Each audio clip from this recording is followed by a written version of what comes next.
오늘은 25문, 서리문답 25문인데요. 예수 그리스도께서 우리의 구속주로서 행하시는 직분 가운데 두 번째 직분, 제사장의 직분을 어떻게 행하시는가 하는 내용을 공부하게 되겠습니다. 읽을 말씀은 히브리서 12장 18절로 29절 말씀입니다. 히브리서 12장 18절로 29절 말씀입니다. 너희의 이른 곳은 만질만한 불붙는 산과 흑음과 흑암과 폭풍과 나팔 소리와 말하는 소리가 아니라 그 소리를 듣는 자들은 더 말씀하지 아니하시기를 구하였으니 이는 짐승이라도 산에 이르거든 돌로 침을 당하리라 하신 명을 저희가 견디지 못함이라. 그 보이는 바가 이렇듯이 무섭기로 모세도 이르되 내가 심히 두렵고 떨린다 하였으나 그러나 너희가 이른 곳은 시온산과 살아계신 하나님의 도성인 하늘의 예루살렘과 천만 천사와 하늘에 기록한 장자들의 총회와 교회와 만민의 심판자이신 하나님과 및 온전케 된 의인의 영들과 새 언약의 중보이신 예수와 및 아벨의 피보다 더 낮게 말하는 뿌린 피니라. 너희는 삼가 말하신 자를 거역하지 말라. 땅에서 경고하신 자를 경고하신 자를 거역한 저희가 피하지 못하였거든. 하물며 하늘로조차 경고하신 자를 배반하는 우리일까 보냐. 그때에는 그 소리가 땅을 진동하였거니와 이제는 약속하여 가라스 때 내가 또 한 번 땅만 아니라 하늘도 진동하리라 하셨느니라. 이 또 한 번이라 하심은 진동치 아니하는 것을 영존케 하기 위하여 진동할 것들 곧 만든 것들의 변동될 것을 나타내심이니라. 그러므로 우리가 진동치 못할 나라를 받았은즉 은혜를 받자. 이로 말미암아 경건함과 두려움으로 하나님을 기쁘시게 섬길지니 우리 하나님은 소멸하는 불이심이니라. 우리 시작하기 전에 25문을 함께 읽고 시작하실까요? 25문을 함께 읽겠습니다. 그리스도께서 제사장의 직분을 어떻게 행하십니까? 그리스도께서는 제사장으로서 단번에 자신을 제물로 드려 하나님의 공의를 만족시키시고 우리를 하나님과 화목하게 하셨으며 또한 우리를 위하여 항상 간구하십니다. 제사장의 직분을 생각하겠는데요. 우선 제사장의 직분이 왜 필요한가? 얼마나 중요한가? 이것을 먼저 생각하면 좋겠습니다. 하나의 예가 나오는데요. 창세기 8장 20절 이하를 보면 노아 때의 이야기가 나옵니다.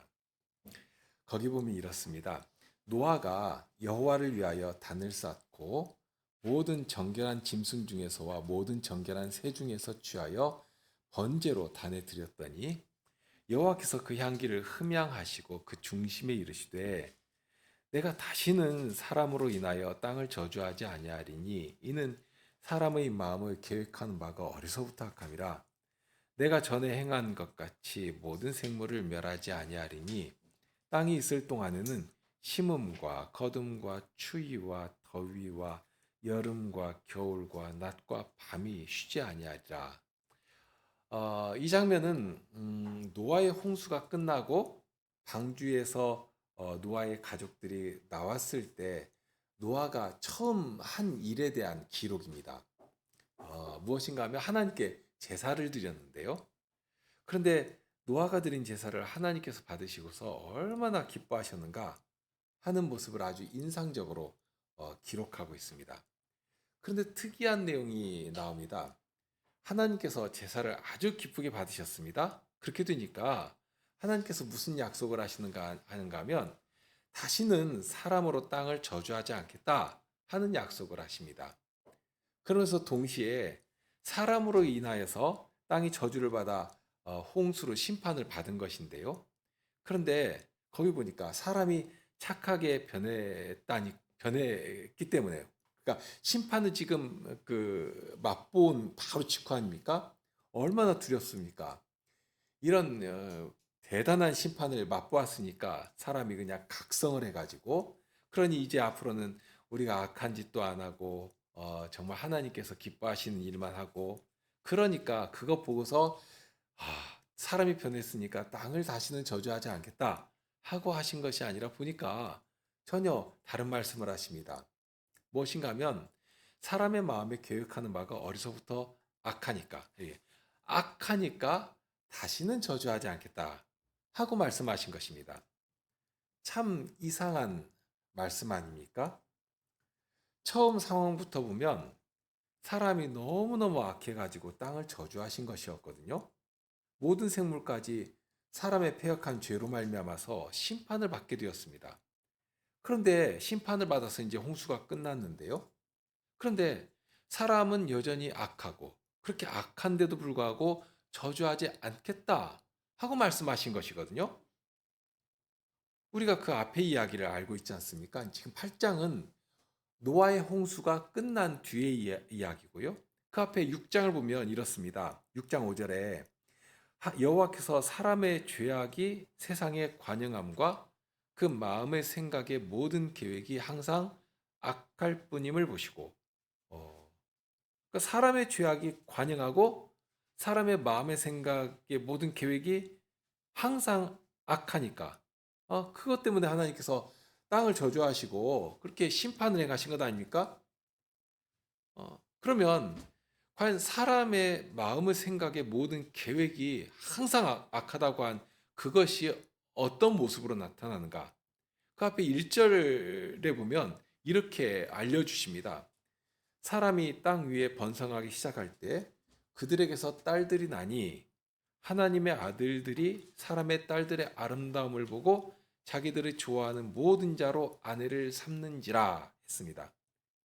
그러니까 하나님께서 노아의 홍수를 내리시던 그 당시의 세상은 이제 막 번성하기 시작했습니다. 번성했는데 그 번성의 기초가 무엇인가 하면 하나님의 아들들이 사람의 딸들의 아름다움을 보고 자기들이 좋아하는 모든 자로 아내를 삼았다 했습니다.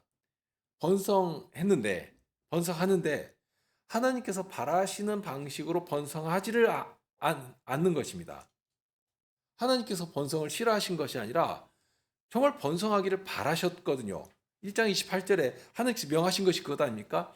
하나님이 그들에게 복을 주시며 그들에게 이르시되 생육하고 번성하여 땅에 충만하라. 막 넘실거리도록 그렇게 되기를 바라셨습니다. 그러니 번성하면 좋은 것인데요. 여기 노아 때 사람들은 어떤 방식으로 번성해 나가는가 하는 것입니다. 거기 내용이 나오지 않습니까? 하나님의 아들들이 사람의 딸들의 아름다움을 보고 자기들의 좋아하는 모든 자로 아내를 삼았다고 하는, 그러니까 하나님께서 바라시는 복된 가정, 거룩한 사회, 이런 것을 향해 움직여 나가는 것이 아니라 자기 눈에 보기 좋은 대로, 그것이 기준이 돼가지고 자기 눈에 아름다우니까 그것 가지고서 가정을 이루고 자녀를 낳고 그렇게 번성을 해 나간 것입니다. 전에도 말씀드렸지만 그렇게 해가지고 자녀들이 태어나고 자랐습니다. 그렇게 자녀들이 세상에 나왔는데 어떤 자식들이 나왔는가? 당시에 땅에 네피림이 있었고 그 후에도 하나님의 아들들이 사람의 딸들을 취하여 자식을 낳았으니 그들이 용사라 고대의 유명한 사람이더라 이었더라. 그러니까 사람들이 부러워할 만한 그런 유명한 자식들이 자기 눈에 보기 좋은 대로 결혼한 그런 가정에서 나온 것입니다.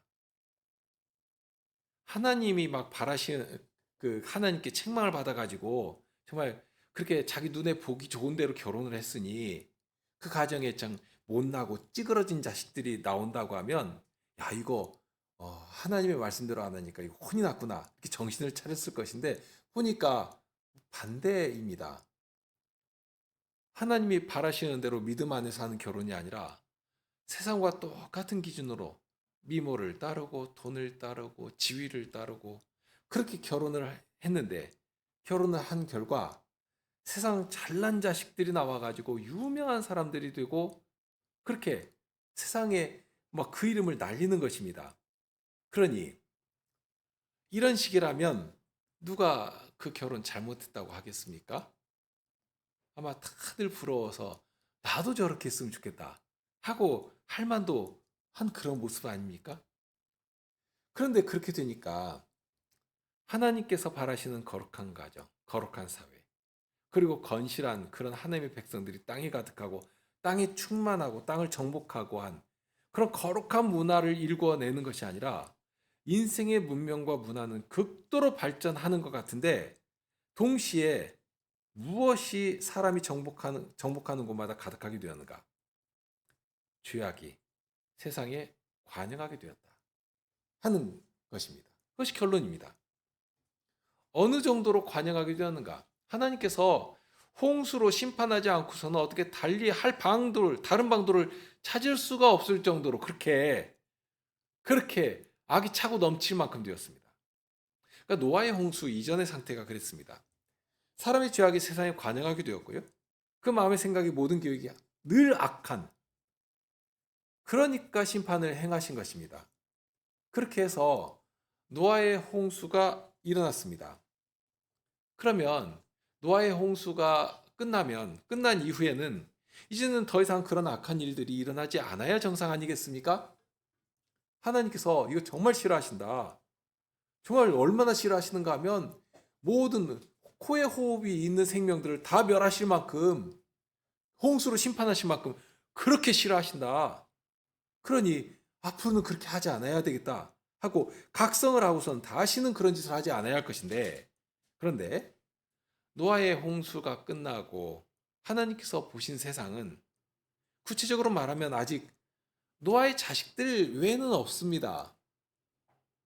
노아의 자식들밖에 없는데 노아를 통해서 번성하게 되는 모습이 어떠하겠는가?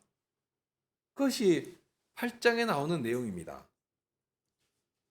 사람의 죄악과 마음의 생각이 모든 계획이 항상 악하다 하는 것입니다.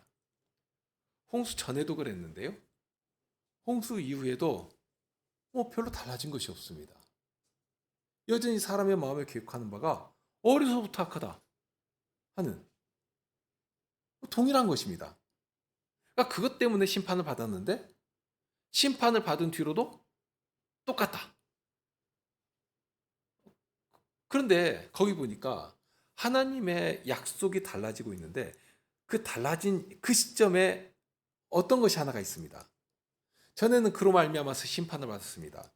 그런데 이제는 심판을 하지 않겠다 하는 약속을 하십니다. 똑같이 사람의 마음에 계획하는 바가 어려서부터 악한데, 그런데 이제는 전에 행한 것 같이 모든 생물을 멸하지 아니하겠다 하는 약속을 담아주십니다. 자, 그러면 그런 극적인 변화가 어떻게 가능하게 되는 것인가 하는 것인데요. 하나님이 변덕이 심한 분이어서 그렇게 생각이 그냥 바뀌신 것인가? 혹은 너무 참혹한 심판 아닙니까? 생각만 해도 끔찍한 그런 심판인데요. 그런 일이 있고 나니까 야, 이거 이래서는 안 되겠구나, 그만하자 하고 하신 것인가? 힌트는 20절에 나오는데요. 노아가 여호와를 위하여 단을 쌓고 모든 정결한 짐승 중에서와 모든 정결한 새 중에서 취하여 번제로 단에 드렸더니 여호와께서 그 향기를 흠양하시고 하는 내용입니다. 그러니까 하나님께서 노아가 드리는 제물의 향기를 아주 기쁘게 받으셨습니다. 거기에서 전환이 일어납니다. 전에는 없었습니다. 그런데 후에는 제사가 거기에 있습니다.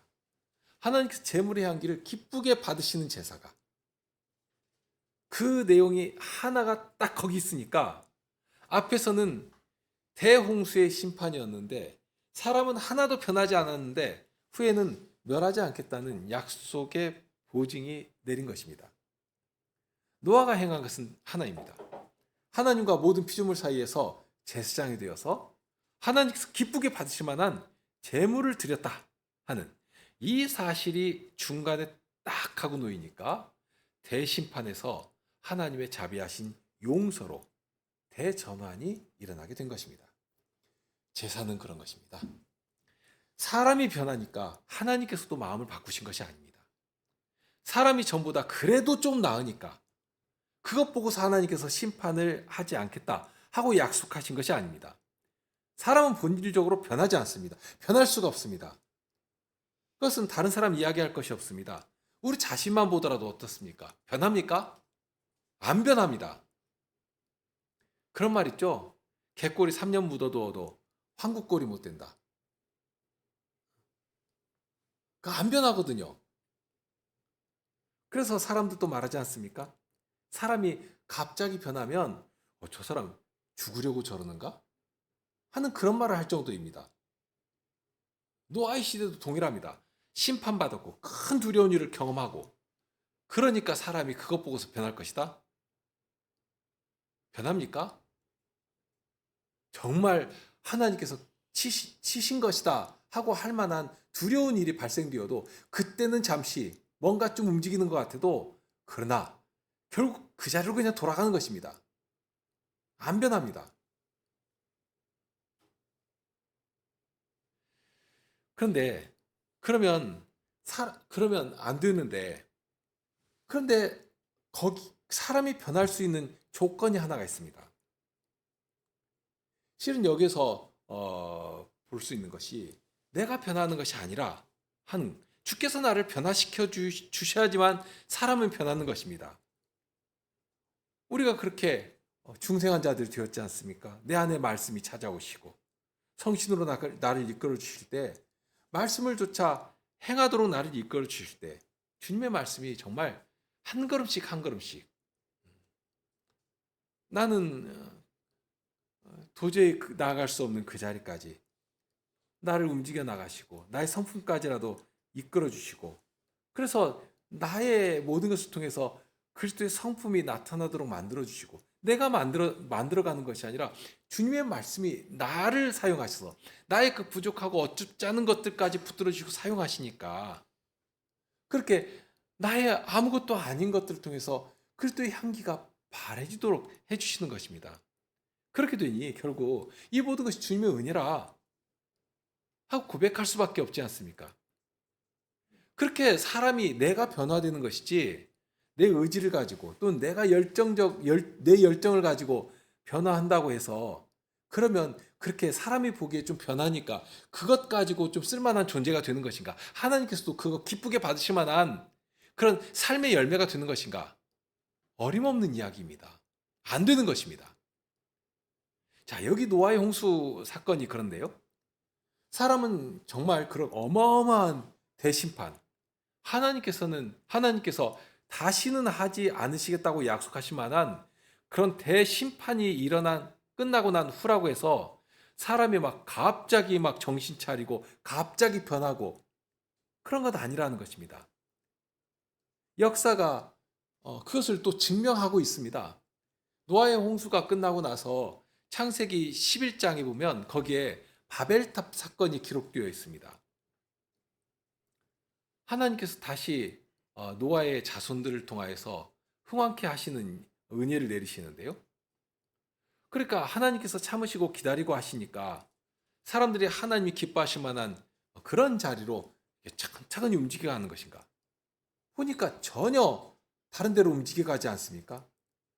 그들에게 안정을 주시고 평안을 주시고 그 다음에 확장과 번영을 주십니다. 그러니까 그것 가지고 어디로 간 것인가? 그러니까 전에 자기 눈에 보기 좋은 대로 사람의 딸들과 결혼해서 그런 가정을 이루고 그렇게 사람이 번성하는 족족 죄가 퍼져나가는 그런 식. 그런데 노아의 홍수 사건 이후로 하나님께서 참으시니까 그러면서 은혜를 베풀어 주셔서 그들이 아주 부유하게 되고 문화를 뭔가 이루어 나가는 것 같이 되니까 그냥 신이 나가지고 신할 평지에 탑을 쌓아서 하늘에 닿도록 하고 자기들의 이름을 내면서 그러니까 앞에 하나님의 아들들과 사람의 딸들이 만나서 자식을 낳게 되니까 당시 유명한 사람들이 나왔지 않습니까? 그런 것처럼 여기서는 이제 전체가 하나의 문명과 문화를 가지고 뭘 하는가? 탑을 쌓고서는 하늘에 닿도록 탑을 쌓고서는 자기의 이름을 널리 알리고 그렇게 힘을 교합해서 지면에 흩어짐을 면하자고 하는 그러니까 이런 문명과 문화의 극적인 효과를 이루면서 자기 이름을 하늘에 이르도록 하나님이 계시는 그곳까지 이르도록 거기까지 쌓아서 사람인 내가 주인 되는 내가 왕이 되는 그런 세상을 만들어 가겠다 하는 것이 노아의 홍수 사건 이후에 나온 대표적인 사건이 되었습니다. 이것이 인생입니다. 우리가 사람을 볼 때 사람의 가치를 높이고 존중히 여기는 이유는 하나입니다. 그 사람이 훌륭하니까, 또는 그 사람이 높은 지위에 있으니까, 그것 보고서 그를 존중히 여기는 것인가? 그렇지 않습니다. 하나님께서 그에게 두신 뜻이 아름답기 때문입니다. 하나님의 기대가 있는 것이고요.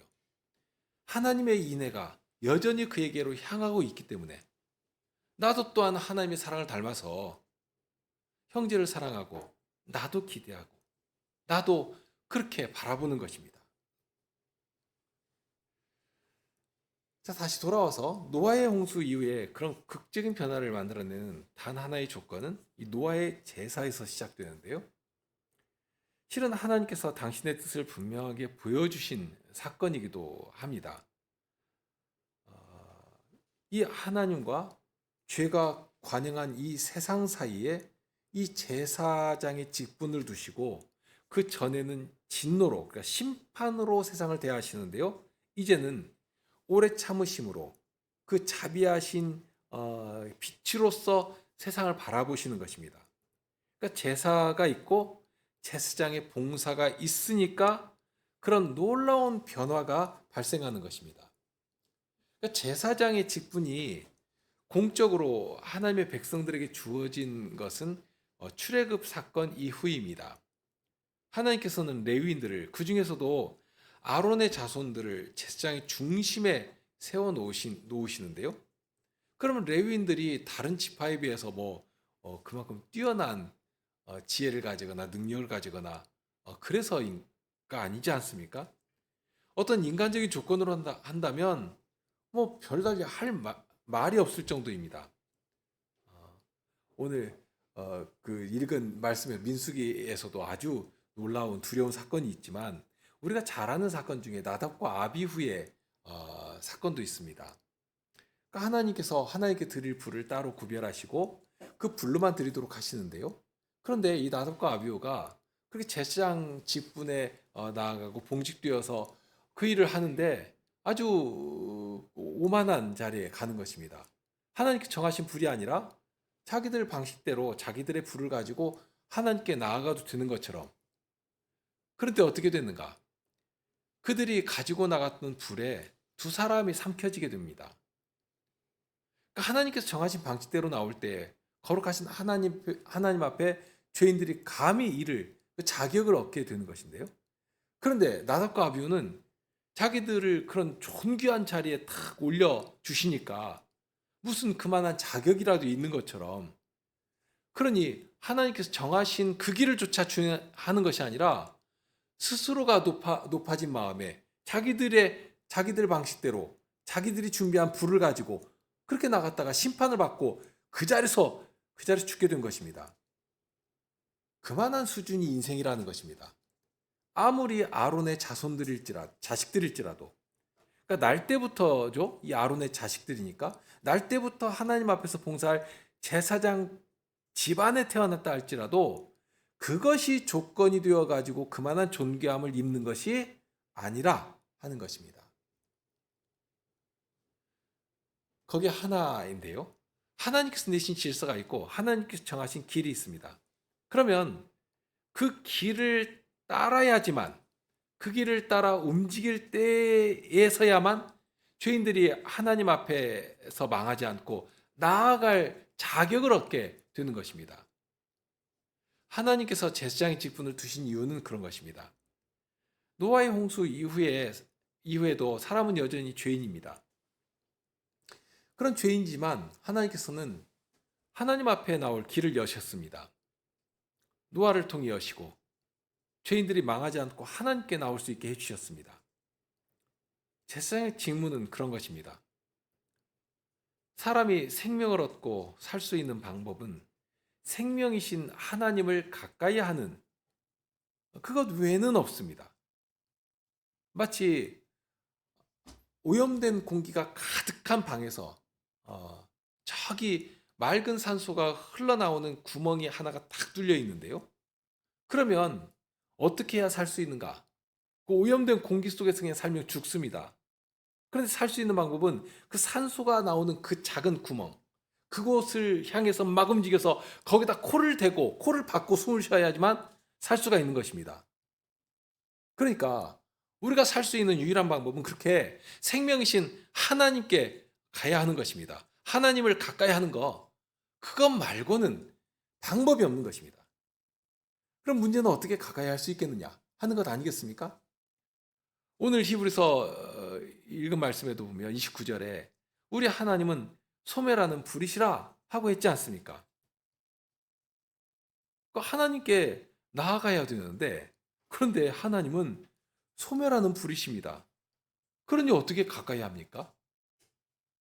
나답과 아비후 같은 사람도 그 불에 소멸되어 버렸지 않습니까?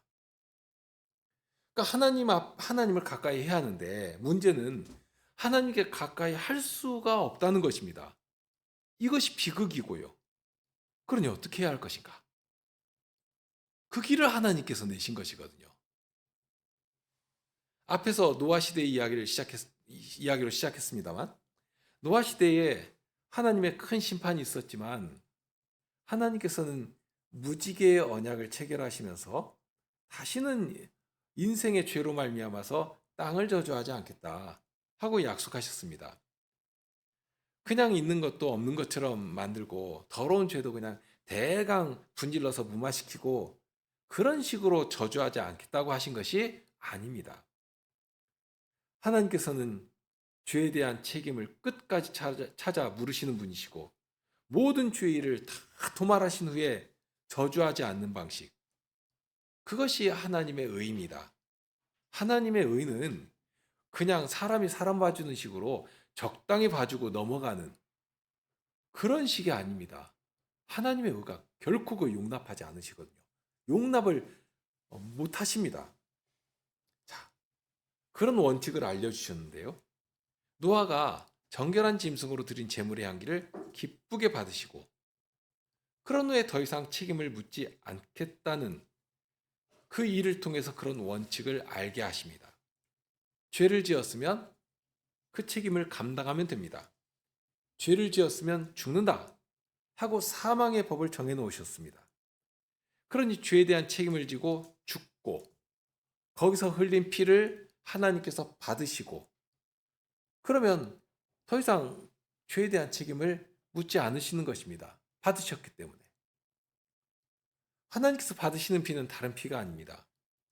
오늘 읽은 히브리서 12장 24절에 보면 새 언약의 중보이신 예수와 및 아벨의 피보다 더 낫게 말하는 뿌린 피니라 하고 있지 않습니까? 자, 이 부분을 좀 잘 읽어야 하는데 자칫 오해할 수가 있는데 새 언약의 중보이신 예수의 피가 있고 또 아벨의 피보다 더 낫게 뿌린 피가 있고 이렇게 두 개로 나눠서 오해하는 사람들이 있기 때문에 이런 말씀을 드리는데요. 여기서 주어와 서술어를 잘 구분해야 합니다. 첫째는 새 언약의 중보이신 예수가 계시다 하는 것이고요. 그 다음에 아벨의 피보다 더 낫게 말하는 피가 있고 그런데 이 피는 아벨의 피가 아닙니다. 이 부분은 하나를 가리키는 두 가지 내용입니다. 첫째는 우리의 중보자는 예수시다 하는 것이고요. 그러면서 두 번째로는 아벨의 피와는 비교할 수도 없이 완전한 피다 하는 것입니다. 결국 우리의 중보자이신 예수께서 흘리신 피는 가장 처음 죽은 아벨의 피와 비교할 수가 없는, 아벨 피도 참 귀하죠. 그런데 그 피와는 비교할 수가 없는 그런 피다. 그런 피다. 그 피는 새 언약의 중보의 피다 하고 알려주신 것입니다. 그러니 이 피가 제물로서 딱 뿌려지니까 이제 어떤 자격을 얻게 되는가? 이스라엘 백성들은 하나님이 시내산에 임재하시니까 얼마나 두려운지 그 어미 앞에서 죽을 것만 같았습니다. 좀 과장이 아니죠. 정말 공포스러웠습니다. 그런데 히브리서 10장에 보니까 중보자 예수님께서 계시고 더욱이 예수님께서 흘려서 뿌린 피가 있고 그러니 어떤 자리에 어떤 자격을 가지고 설 수 있게 되는가 하는 사실을 알려주신 것입니다. 장면은 변하지 않습니다. 굉장히 어미로운 장면입니다. 만질 수 있는 불이 붙은 산, 침침함과 흑암과 폭풍, 나팔 소리, 장엄한 음성. 그러니까 이런 장면만 나와도 사람들은 더 이상 직접 말씀하지 마시라고, 저희가 견디지 못하겠으니 모세가 대신해서 말씀하도록 하시라고 그렇게 청하지 않았습니까? 그런데 그와 비교할 수 없이 영광스럽고 거룩한 자리에 이르러서 천만 천사와 하늘에 기록된 장자들의 모임과 교회와 만민의 심판자이신 하나님과 온전하게 된 의인들의 영들과 함께 하나님을 기쁘게 섬기는, 그러니까 그만큼 하나님을 가까이 하면서 하나님을 섬기면서 그 수많은 천사들과 성도들과 거룩한 백성들과 함께 사귐을 나누면서, 그러니까 그런 자리에 멀리서 구경하는 것이 아니라 직접 들어가서 참여해서 하나님을 섬기는 그 일을 직접 할 수 있게 된다. 그 비밀을 가르쳐 주신 것입니다. 그렇죠. 28절에 보면 이로 말미암아 경건함과 두려움으로 하나님을 기쁘게 섬겨야 한다 하고 하셨습니다. 그러니까 섬기는 자리에 세워 주신 것입니다. 노아가 드린 제사만으로도 다시는 멸하지 않겠다 하는 약속을 해주셨습니다.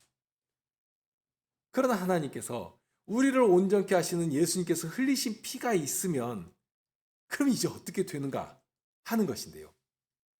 분명 예수님이 아니 계시다면, 예수님께서 흘리신 피가 없다면 우리는 소멸하는 불이신 하나님 앞에 마치 나답과 아비후처럼, 아니 그보다 더 두려운 하나님의 어미로 인해 큰 부끄러움을 당할 것입니다. 그러나 이제는 아니지 않습니까? 우리 앞에 우리 중보자이신 예수 그리스도의 피가 있으니까, 바로 이것이 예수님의 제사장의 직분입니다.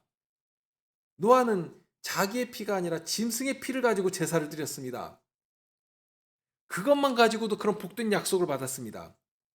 그런데 우리는 우리 중보자이신 예수님의 피를 가지고 나가는 것입니다. 예수님께서는 짐승의 피가 아니라 당신의 피를 직접 흘리시면서 그 피를 제단에 뿌리셨지 않습니까? 그러니 히브리서 기자는 이렇게 담대히 전하는 것입니다. 4장 14절 이하의 말씀을 잘 아신대요. 4장 14절 이하에 보시면, 그러므로 우리에게 큰 대제사장이 계시니 승천하시니 곧 하나님의 아들 예수시라. 우리가 믿는 도리를 굳게 잡을지어다.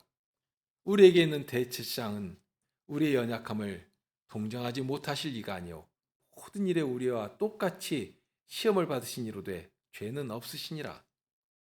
그러므로 우리는 긍휼하심을 받고 때를 따라 돕는 은혜를 얻기 위하여 은혜의 보좌 앞에 담대히 나아갈 것이니라. 예수님의 제사장 직분은 이런 것입니다. 단순히 예수님께서 십자가에 죽으시고 우리 죄를 용서해 주셨다 한 그것이 전부가 아니라, 이렇게 우리를 하나님과 화목하게 하시고 우리를 하나님 가까이 불러주시고 하나님과 사귐을 나누게 하시고, 그렇게 하나님의 생명 안에 영원토록 거하게 해주신 것입니다.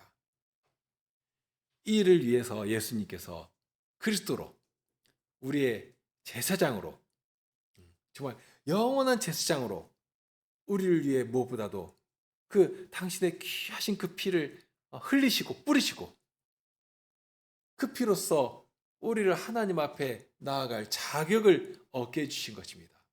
정말 정결하게, 정말 고결하게 거룩한 의의를 입고 하나님 앞에 나아갈 수 있게 해주신 것입니다. 그러니 이런 예수님을 믿고 더욱 믿고 거기에 우리의 생명이 있고 우리가 살아갈 큰 기쁨과 능력이 거기로부터 나오는 것입니다. 이런 예수님을 오늘도 우리에게 전해주시며 예수님 안에서 참된 기쁨과 평안을 누리도록 하시는 것 아닙니까? 우리 함께 시편 찬송 부르실까요?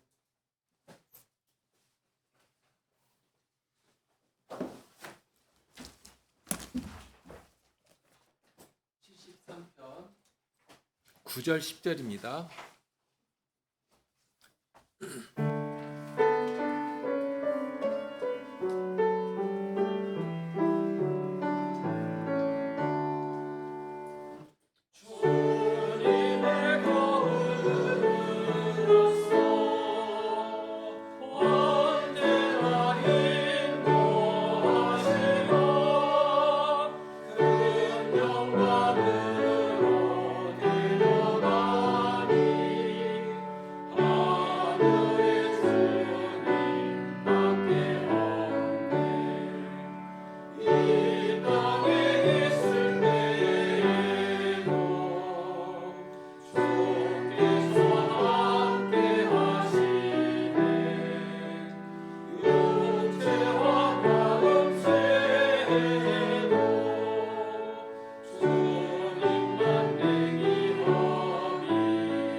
주님의 이 크고 기이하신 은혜가 저희를 이 복된 자리에 이르게 하시고 사시고 참되신 하나님 앞에 이르게 하시고 그러니 저희 마음에 주님으로 만족하며 주님의 그 복되고 선하신 뜻을 저희 마음에 두고 그 말씀을 조차 어찌하든지 주님의 그 사랑의 저희를 드리며 진정이 부끄럽고 썩어질 육체까지라도 그 영광스럽고 복된 자리에 쓰여지기를 소망하게 하여 주십니다. 그 소망을 저에게 주셨습니다. 주님의 구속의 은혜가 그렇게 크십니다.